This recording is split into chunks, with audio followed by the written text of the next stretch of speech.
Bien, continuando con el programa, seguimos con el tema enfoque en la nutrición parenteral y enteral en pacientes hospitalizados. La salud no solo se construye con conocimientos, sino también con vocación. Por eso, hoy damos la bienvenida a la magíster Judith Rodríguez Paredes. Ella cuenta con una maestría en gerencia de los servicios de enfermería, una especialidad en cuidados intensivos de paciente adulto, una especialidad en soporte nutricional y farmacológico y un past president como fundadora de la Asociación Peruana de Enfermeras Intensivistas. Se desempeña como instructora del curso SINC, Curso Interdisciplinario de Nutrición Clínica, de la Asociación Peruana de Terapia Nutricional ASPETE. Es jefa de enfermeras del servicio de UCI del Hospital Guillermo Almenara Irigoyen. Le damos la más cordial bienvenida y le agradecemos por acompañarnos y enriquecer este espacio con su experiencia. Adelante, magíster.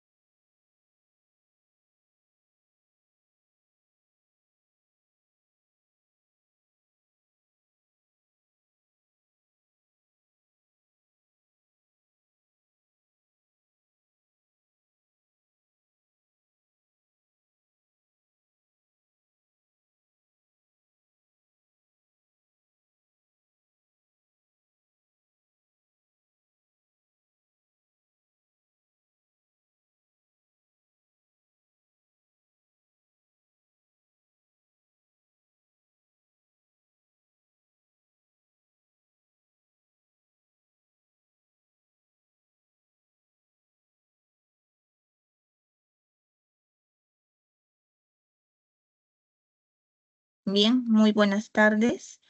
Gracias al comité organizador por permitirme estar esta tarde tan importante para enfermería en este curso de innovación, seguridad y humanización, que el futuro en enfermería, donde vamos a tratar un tema importantísimo dentro de lo que es la estancia hospitalaria del paciente, y es el soporte nutricional. Este soporte nutricional que cada día va tomando mayor importancia en todas las instituciones y que, como ustedes verán en el desarrollo de la presentación, la importancia que tiene para el paciente. Soy la licenciada Judith Rodríguez Paredes y vamos a dar desarrollo al tema. ¿Cuáles son los objetivos de esta charla? Determinar la importancia de la nutrición temprana, determinar el mejor método de administración de la nutrición enteral, conocer las indicaciones y contraindicaciones tanto de la nutrición enteral como de la nutrición parenteral y, sobre todo, garantizar conductas para la prevención y o manejo inicial que se puedan presentar de las complicaciones asociadas a la administración de la nutrición enteral y parenteral. Bien, todo paciente que ingresa a una sala, a un hospital, a una institución hospitalaria, está en riesgo de desnutrición, 100%. Licenciada, disculpe un Hola. segundo, no estamos, ¿qué tal? Buenas tardes, no estamos viendo su presentación. ¿La puede volver a compartir, por favor? A ver, un momentito, por favor. Sí, claro.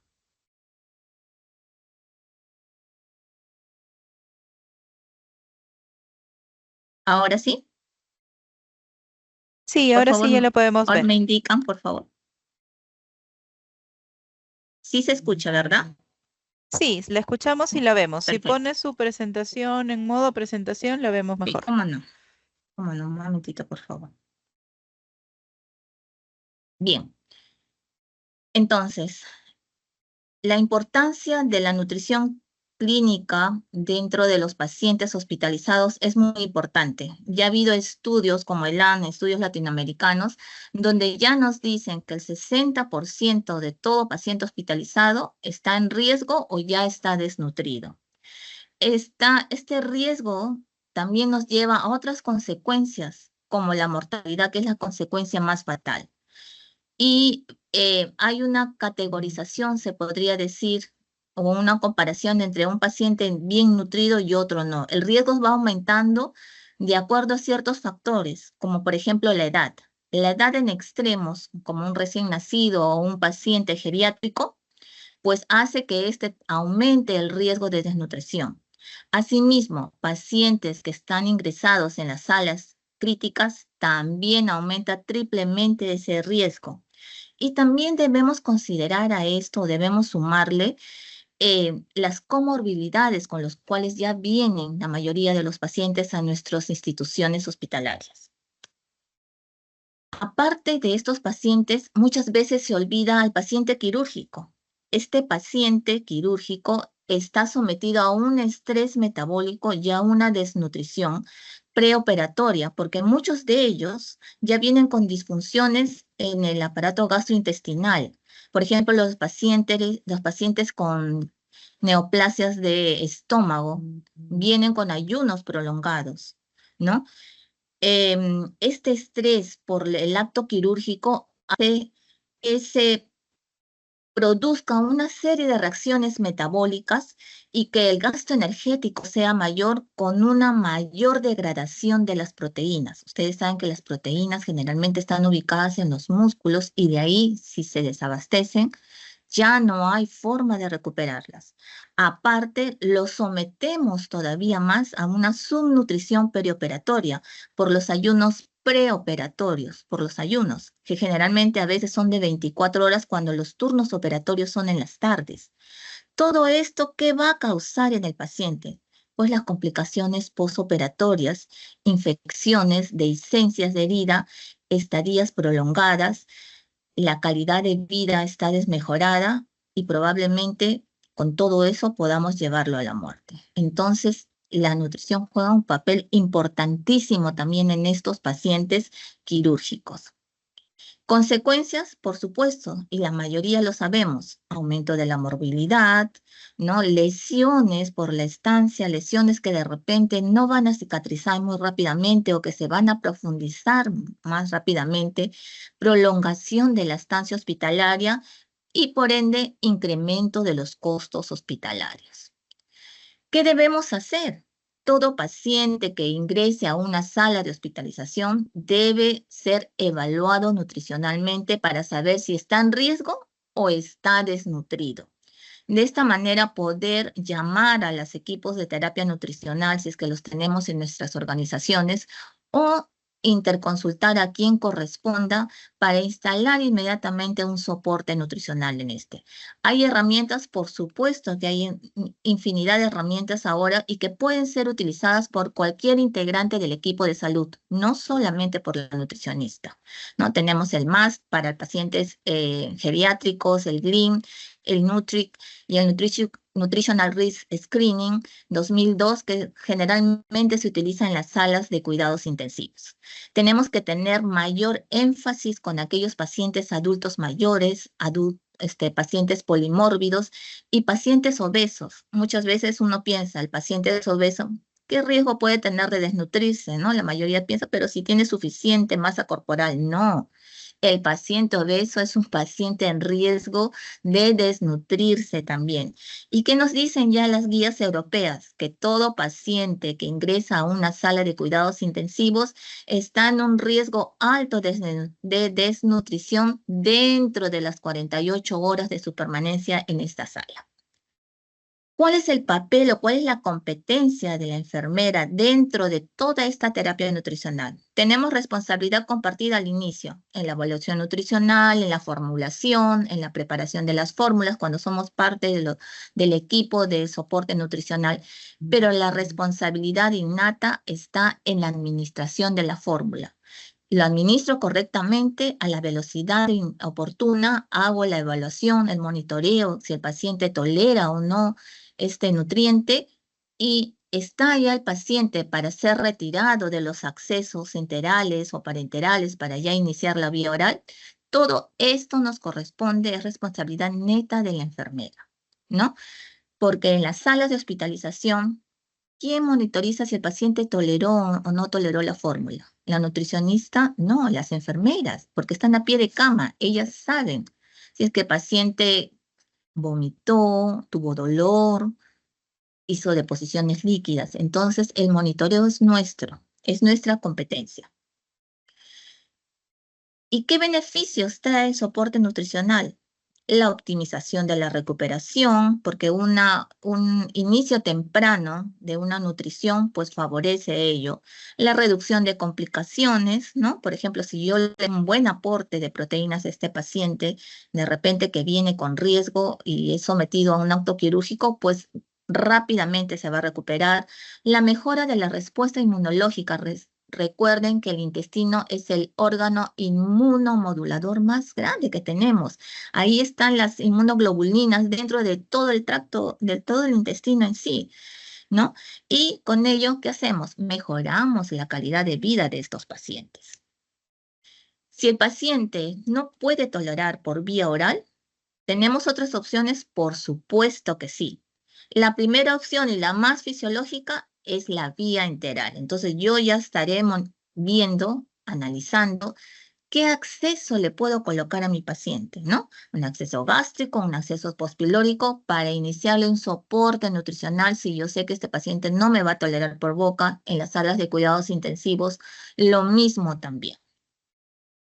Entonces, la nutrición enteral es el aporte de una fórmula líquida al estómago, duodeno y yeyuno, ¿a través de qué? De una sonda. También se llama nutrición enteral a aquel aporte de los complementos, como son llamados, de una fórmula a intervalos regulares. Pero generalmente es el aporte a través de una sonda.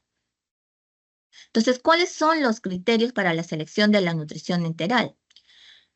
Si yo veo que mi paciente tiene contraindicación porque el tracto gastrointestinal tiene alguna injuria, hay una fístula enteral, hay alguna enteritis, pues tendré otra opción, que es la parenteral. Pero si no, lo evalúo.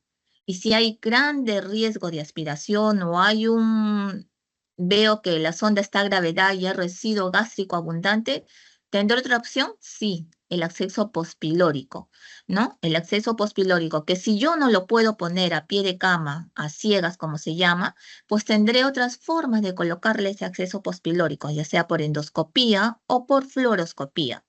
Pero si mi paciente no tiene un riesgo de aspiración, no hay un gran residuo, habrá un residuo de 100, de 300, ¿le podré poner una sonda, un acceso gástrico? Pues sí. Le debo poner e inmediatamente empezar el soporte nutricional. También debo tener otra consideración en cuanto a los dispositivos que voy a utilizar. Debo tener en presente cuánto tiempo este paciente va a tener ese soporte nutricional por estas sondas. Si el paciente no va a tener mayor de 4 semanas, o sea, va a ser menor de 4 semanas, pues utilizaré una sonda nasoentérica dependiendo de la patología del paciente, o sea, ¿no? Utilizaré una sonda nasogástrica, o sea, estómago, o una sonda nasoduodenal que puede quedar de repente si lo coloca ciegas, pasando píloro, o sea, en duodeno o en yeyuno. Pero si yo veo que este paciente ya va a tener una estadía larga y que no va a poder ingerir alimentos, pues yo ya estaré pensando en una ostomía, una sonda de enterostomía.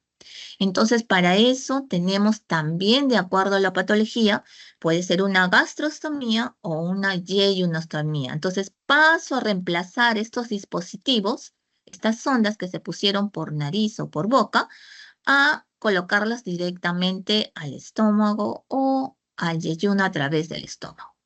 Entonces, ¿por qué? Porque son mucho más cómodas para el paciente. De repente el paciente está despierto, es una patología que va a permitirle reincorporarse a su vida laboral, a su vida social. Entonces, tengo que estar pensando en eso, proyectándome para la facilidad del paciente también y la mejora de su imagen corporal. ¿Cuáles son esos accesos enterales? Generalmente nosotros conocemos este tipo de sondas, que son las sondas de PVC, que fueron creadas para un tiempo corto, 3 o 4 días, por el material de que son hechas, y que se fueron quedando ya en las instituciones para la nutrición enteral, pero que traen daños al paciente en realidad. Si ustedes ven cómo salen esas sondas, muchas veces se pegan a la mucosa, puede sangrar y salen de un color bien oscuro, como ustedes habrán visto, ¿no? Entonces, no son las más adecuadas para el paciente porque se hacen mucho más rígidas con el paso de los días. Entonces, ya la industria ha creado dispositivos de un material biocompatible. Biocompatible quiere decir que no lesiona las mucosas, no lesiona el tejido. Este material puede ser de silicona o de poliuretano. ¿Tenemos las sondas gástricas? Sí, ya tenemos y ya hay varios laboratorios que tienen los accesos gástricos siliconados. Las características de estos es que son un poco más largos que estas sondas de PVC. Generalmente estas sondas miden entre 80 y 90 y estas miden entre 1,10 m, más o menos, 1,10 m, 1,15 m, dependiendo del laboratorio. Tienen una línea radiopaca a la longitud de toda la sonda y los orificios pues son laterales en realidad. Tiene como 4 orificios laterales. No tienen, solamente tienen un puerto, pero que permiten la comodidad del paciente. Generalmente estas sondas se hacen mucho más suaves con el paso de los días y con el calor mismo del organismo. Entonces debemos ya estar teniendo en nuestras unidades y gestionando en nuestras instituciones que compren este tipo de dispositivos para la comodidad y el confort de los pacientes. Esto es en cuanto a los accesos gástricos. En cuanto a los accesos postpilóricos, pues tenemos las llamadas sondas nasoyeyunales. Estas sondas tienen una longitud un poco mayor, hasta 1,20 m, 1,25 m, según el laboratorio. Están hechas también de poliuretano o de silicona. La característica que tienen es que tienen en la punta un peso distal que permite el avance de la sonda durante el procedimiento, ya sea a ciegas o de repente por endoscopía. Entonces facilita al operador eso. Además de eso, los orificios son también laterales, no son tan grandes. Las dimensiones, pues si es de silicona, el diámetro interno es mucho menor que el de un poliuretano y tienen una guía metálica para la mejor inserción también porque lo hacen un poco más rígidas y uno si lo pone a ciegas, pues puede pasarlo más fácilmente, ¿no? Y el otro puerto que tienen, uno es para infundir el nutriente y el otro puerto es para los lavados. No hay necesidad de que quede la guía si nosotros los colocamos a ciegas porque son radiopacas y pueden verse con una radiografía, ¿no? Entonces, tenemos materiales biocompatibles que no van a hacer daño al paciente y que deben ser utilizados. En cuanto a los accesos, como la gastrostomía, por ejemplo, también están de materiales compatibles de tal manera que debemos desterrar ya el uso de las sondas Foley como antes se colocaba. Esta es una sonda de gastrostomía que la característica que tiene es un globo, el cual se infla con agua, porque si nosotros lo inflamos con aire, no se puede, la percepción no se da cuando, por ejemplo, de repente escapa aire, hay algún orificio que podría producir ese escape de aire, no lo vamos a notar como si nosotros inyectamos, por ejemplo, 10 centímetros de agua, de acuerdo a lo que indica el fabricante. Sí, vamos a tener la precisión de que yo inyecté 10 y por qué estoy sacando 8 o por qué estoy sacando 7, ¿no?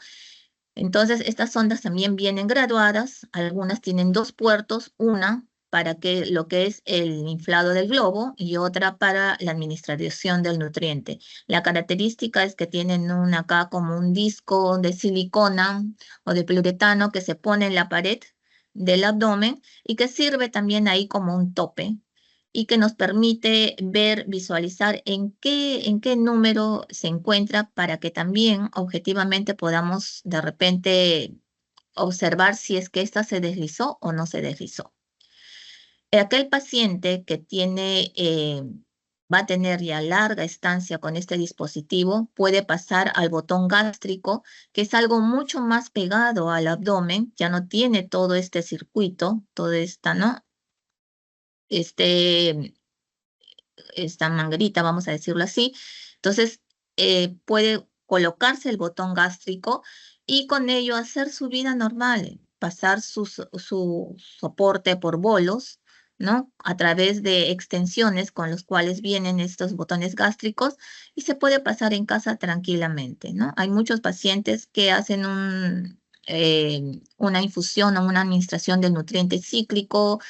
A veces se colocan toda la noche, pero la mayoría de los pacientes también pueden pasarlo en bolos en sus domicilios. Este es el caso de una gastrostomía. Y en el caso de una yeyonostomía, también hay sondas de yeyonostomía en el mercado. Entonces, que podemos también facilitarlas y que tienen las mismas características que una gastrostomía, solamente que son mucho más largas para llegar a yeyuno. Y desterrar todas estas famosas sondas Foley con los cuales anteriormente se colocaba el paciente y lo que causaba eran los famosos granulomas en el paciente, ¿no? Entonces, material biocompatible, tenerlo presente eso. Entonces, ¿qué nos dicen las sociedades? ¿Cuándo debemos empezar el soporte nutricional? Nos dicen que cuanto más tempranamente sea, es mucho mejor, dentro de las 48 horas y más en las salas de cuidados intensivos, ¿no? Porque ustedes saben que los pacientes críticamente enfermos hay un hipercatabolismo que es muy superior y rápidamente se pueden desnutrir y ya también lo han dicho las guías europeas. ¿Cómo debemos administrar este soporte nutricional? Puede ser a través de una bomba de infusión, ¿no? Ya hay bombas para pasar los nutrientes enterales, ¿no? Entonces, que puede ser con una infusión continua, o sea, eso quiere decir 24 horas sin descanso. Generalmente también eso lo podemos hacer en los accesos pospilóricos. Puede ser una infusión intermitente en un paciente que ya esté mucho más estable y que esté ya para el traslape de una nutrición enteral a una nutrición vía oral, que puede ser por tomas, de 4 a 6 tomas al día, con 20 a 60 minutos por toma, por lo cual yo lo tengo que programar en la bomba, o la infusión cíclica, que generalmente son para los pacientes que ya van a estar de alta y que van a ir a casa, que puede ser 18 horas al día o 12 horas al día a través de una bomba de infusión. Recordar que todo acceso pospilórico tiene que llevar bomba de infusión sí o sí. No puedo pasarle a goteo a gravedad, a gastroclisis, no funciona ahí. Y la otra, que son para los pacientes mucho más estables en las salas de hospitalización y que esto se da mayormente, es la administración por bolos, con lo cual requiere que la jeringa con la cual le voy a pasar o la sonda debe estar a nivel del hombro del paciente para evitar que haya mucha caída por gravedad y se pase en 5 minutos el nutriente. Generalmente son tomas de 250 a 300 por toma de 10 a 15 minutos, que sería lo más ideal.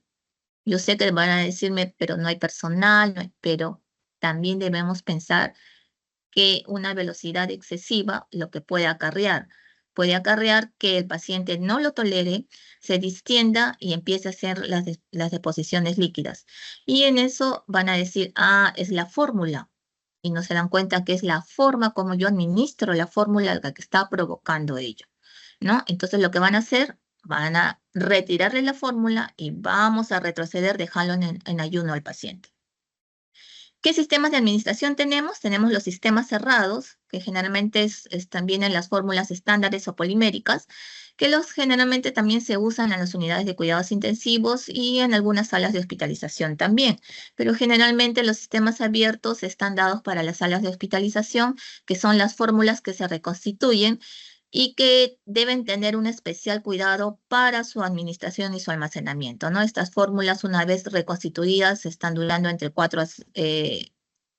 deben estar entre 4 a 6 horas fuera del ambiente y van a través de las bolsas, a infundirse en las bombas enterales, ¿no? ¿Las puedo conservar refrigeradas? Sí. Si yo, por ejemplo, sé que las unidades de nutrición funcionan hasta las 4 de la tarde, 6 de la tarde o 7, ¿no? 7 de la noche, de repente me dejan una toma para la noche, lo puedo conservar, sí, en la refrigeradora entre 2 a 8 grados y sacarla antes para que tempere, ¿no? Toma la temperatura del ambiente y poder administrarla en la bolsa de nutrición.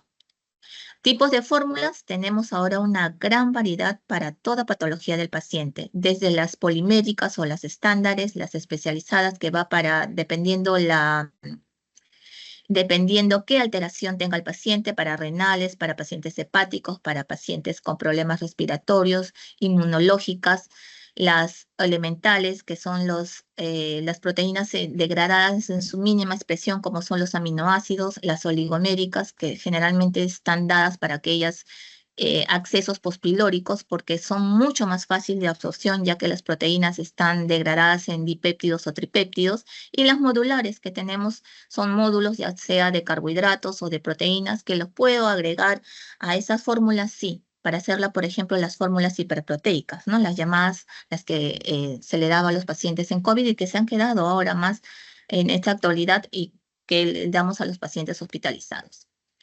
El uso de la nutrición enteral entonces disminuye las complicaciones infecciosas y la estadía, sobre todo en las unidades de cuidados intensivos, ¿no? Esto va para los pacientes críticos, pacientes con estabilidad hemodinámica y aún con apoyo de drogas vasoactivas en bajas dosis. Puedo continuar la nutrición, pero las primeras 12 horas donde hay que hacer la resucitación en las salas críticas, lo que debe primar es la resucitación y posteriormente yo ya ir evaluando y ver qué acceso voy a tomar para iniciar el soporte nutricional. Y para iniciar el soporte nutricional enteral no se requiere de presencia de signos clínicos de tránsito intestinal. O sea, los ruidos hidroaéreos no me indican necesariamente, no es mi parámetro para que yo diga, si este paciente debe iniciar o no debe iniciar. Y esto ya también está escrito dentro de las guías de Aspen del 2016. ¿Qué estrategias debo tomar para evitar las neumonías por aspiración en aquel paciente que tiene un dispositivo enteral? Elevación de la cabecera. Allá hay un indicador, sobre todo en las salas de UCI, que es elevación de la cabecera en todo paciente que tenga un dispositivo enteral, debe estar entre 30 o 45 grados, ¿no? El uso de agentes para promover la motilidad también puedo hacer. Con esto estoy evitando la neumonía por reflujo y la aspiración por el contenido gástrico. El residuo gástrico es un punto que siempre está en controversia. ¿Lo debo medir? ¿No lo debo medir? ¿Me sirve? ¿No me sirve? Ya Aspen, en el de 2016, la Sociedad Americana, ha dicho que no debería utilizarse como marcador para monitorizar a los pacientes que reciben nutrición enteral, sobre todo en las áreas de intensivos. Pero todavía, hasta ahora que ha hecho su actualización, todavía es permisible en este sentido, y dice que aquellas unidades que todavía continúan midiendo el residuo gástrico, pues que tomen como parámetro 500, ¿no? Para mayores de 500, el volumen que yo obtengo, de repente pueda estar pensando en suspender o de repente en pasarla a una velocidad anterior, ¿no? Ir evaluando y monitorizando. Pero que con 100 de residuo, con 200 de residuo, pues no es un indicador para suspender un soporte nutricional. Paciente prono, que ya lo vemos cada vez más. Estos pacientes, y ya lo hemos visto en COVID, estos pacientes sí se les puede administrar por la vía enteral y sobre todo por la vía gástrica. Utilizamos el tren del Lenbourg invertido y subimos la cabecera 10 a 25 grados para tener un poquito más de elevación y evitar las regurgitaciones, ¿no? Tener la precaución también que las velocidades de infusión no superen los 60 o 80 cc por hora. Algunas estrategias para evitar que estos dispositivos se obstruyan, sobre todo los dispositivos pospilóricos, es que cuando yo paso una medicina debo tener la precaución de detener la infusión del nutriente, lavar, infundir el medicamento si es que no tengo la posibilidad de que haya otra presentación farmacológica como la endovenosa, paso el medicamento, lavo y reinicio la fórmula. De repente colocar botellas de agua rotuladas para poder lavar el dispositivo cada 6 a 8 horas y colocarlo dentro de mis hojas de monitoreo y tener la precaución de usar, pues si yo tengo el modo continuo, el modo cíclico, intervalos, usar una bomba de infusión y más aún en aquellos accesos pospilóricos. Precauciones con medicamentos también, porque muchos medicamentos actúan con el nutriente enteral. Los antibióticos pueden retrasar o reducir, como la tetraciclina, rifampicina, pueden retrasar o reducir la absorción del nutriente. Por estos deben ser administrados a tempranas horas. La rifampicina generalmente 6 de la mañana, antes de que yo pueda iniciar el soporte nutricional. Fenitoína, que generalmente se administra cada 8 horas, cada 12 horas de repente. Si no tengo la fórmula, la otra vía, que es la parenteral, y tengo que administrarlo por vía enteral, tendré la precaución por lo menos de tener el intervalo de 1 hora. Detengo, media hora espero, lavo, administro, media hora también espero para poder reiniciar y para que este fármaco no se reduzca su biodisponibilidad, al igual que el ácido valproico, que la levotiroxina, que por lo menos debe tener 1 hora entre la administración del fármaco y el inicio del soporte nutricional. Complicaciones respecto a la administración, las relacionadas con la sonda, que pueden ser lesiones nasales, esofágicas, complicaciones infecciosas, ¿no? Si hay una permanencia prolongada, sinusitis, otitis, complicaciones metabólicas, lo que son hipoglicemias, hiperglicemias, hipofosfatemias, sobre todo en aquellos pacientes que vienen con ayunos prolongados, ¿no? Y nosotros queremos darle toda la meta calórica inmediatamente, ¿no?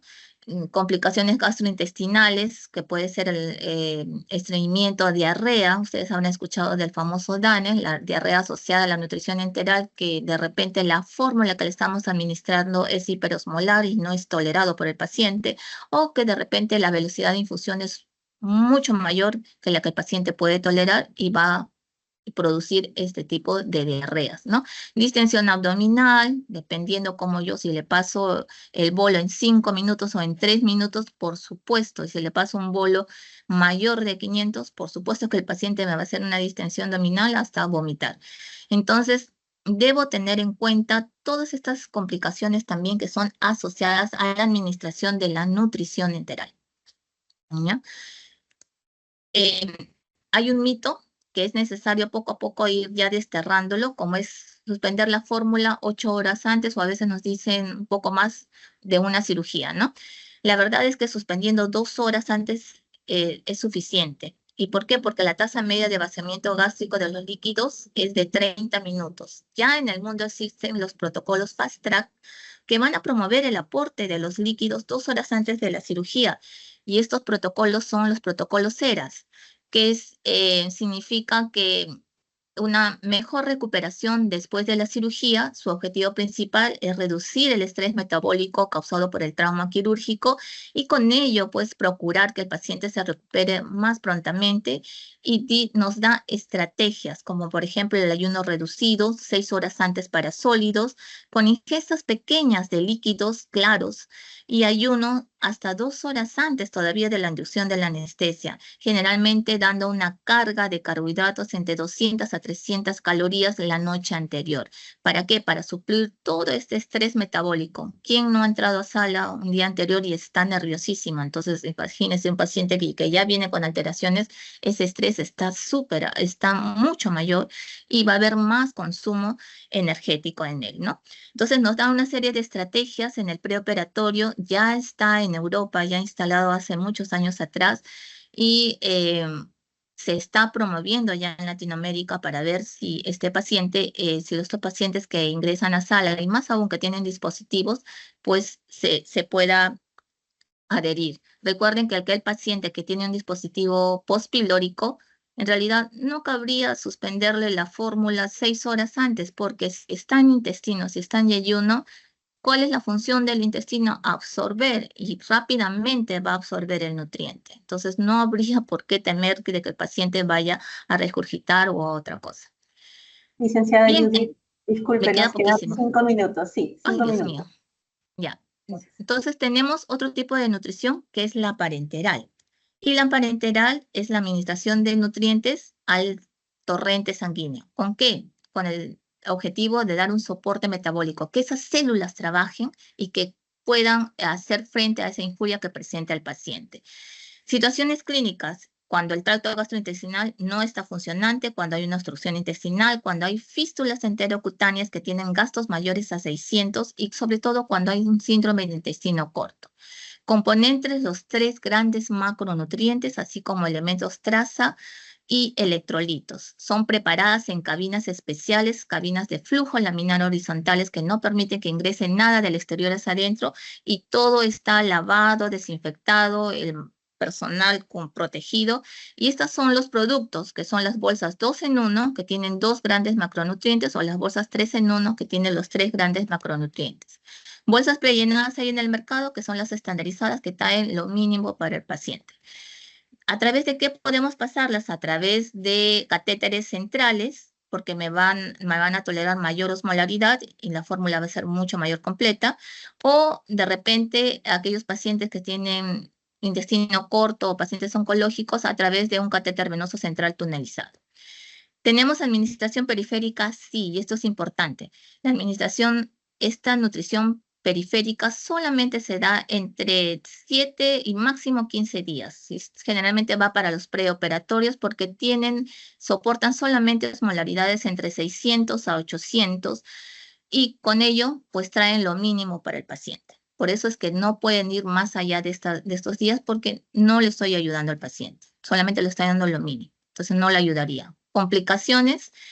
Tenemos las mecánicas, las producidas por el catéter, las infecciosas, que está dada por todo el monitoreo que nosotros hagamos a ese catéter venoso central, cómo hago el mantenimiento, y las metabólicas está entre la hiperglicemia, hipoglicemia, hiperpotasemia, todo lo que interfiere los electrolitos, y aquí va un cuidado importante en que yo no debo ni bajar ni subir la velocidad de infusión que muestra la etiqueta. Que el paciente tiene que reducir líquidos y tengo que bajar la velocidad de infusión, no, porque la bolsa está preparada para una meta calórica del día del paciente. Si yo no le infundo todo, el paciente no recibió su meta calórica y prácticamente habrá recibido el 15% quizás. Si yo le paso todo aumentando la velocidad de función, lo que voy a causar son hiperglicemias y con ello pues habré terminado la bolsa antes de las 24 horas. Filtros, sí, porque estos me van a permitir retener el pasaje de partículas y sobre todo el pasaje de hongos. 1.2 micras para lípidos, bolsas 3 en 1, 0.2 para bolsas 2 en 1. Cuidados también, sobre todo la observación de cómo está la mezcla, cambios de coloraciones, si veo que forma un halo en la parte superior, veo que forma grumos o veo que se descompone en 2 capas, suspender la infusión y avisar al soporte nutricional. Cuidados a la administración, el transporte, ya vieron cómo son preparadas, así que tienen que ser transportadas de la manera más aséptica, conservadas en la nevera, en la parte baja, 4 a 8 grados, y los cambios del set con todas las medidas asépticas posibles, al igual que cuando yo manipulo el catéter. La administración, generalmente no colocarla directa a ventanales, y protegerlas de la luz cuando, por ejemplo, generalmente en mi hospital, las bolsas vienen ya con esta bolsa azul que protege la mezcla, pero si son 3 en 1, recuerden que los lípidos hacen un efecto buffer que protege toda la mezcla parenteral y las bolsas son multicapas también. Y los puntos claves son que yo debo pasar esta mezcla parenteral por un solo lumen exclusivo. Por ese lumen quiere decir que no debo pasar ningún medicamento. Si estoy en una sala de cuidados intensivos y tienen un trilumen, puedo pasarlo también por un lumen exclusivo. Las bolsas se cambian cada 24 horas, cambia bolsa, cambia línea. No debo desconectarla porque el paciente puede trasladarse a las salas de imágenes con la bolsa también. Y si el paciente sube a las salas de operaciones, y yo sé que muchas veces no nos reciben con las bolsas parenterales, tener la precaución de rotular por qué lumen está pasando mi nutrición parenteral, sobre todo aquellas salas si tienen un catéter multilumen, y decirle que está recibiendo un soporte parenteral. Y nunca recolocar una bolsa que fue descontinuada o retirada, porque de repente el paciente va a sala, se tarda 6 horas, yo sé que hay un remanente de 300 quizás y quiero recontinuarle, no. No le recontinúen y traten de pasarle un glucosado con electrolitos nada más para que el cambio brusco no produzca las hipoglicemias. Y sobre todo, no administrar ningún medicamento a la bolsa. Eso está prohibido por todo el buen manejo, las buenas prácticas. Conclusiones que podemos llegar de todo esto, que el soporte nutricional es importante para el paciente y que se debe iniciar lo más tempranamente posible dentro de las 48 horas, teniendo en cuenta que todo paciente debe tener una evaluación nutricional para medir el riesgo. La nutrición enteral debe ser considerada como primera opción, sobre todo el dispositivo gástrico, que es lo más fisiológico. Y la capacitación continua es fundamental para fortalecer la práctica clínica, no solamente de cuándo, no solamente de cuándo o con qué dispositivo administrar al paciente, sino cómo debo administrarlo. Es fundamental para que el soporte nutricional sea efectivo en nuestros pacientes hospitalizados. Bien, muchísimas gracias por su atención. Muchas gracias, Magíster Judith. Le agradecemos su ponencia muy interesante para todas nuestras áreas hospitalarias.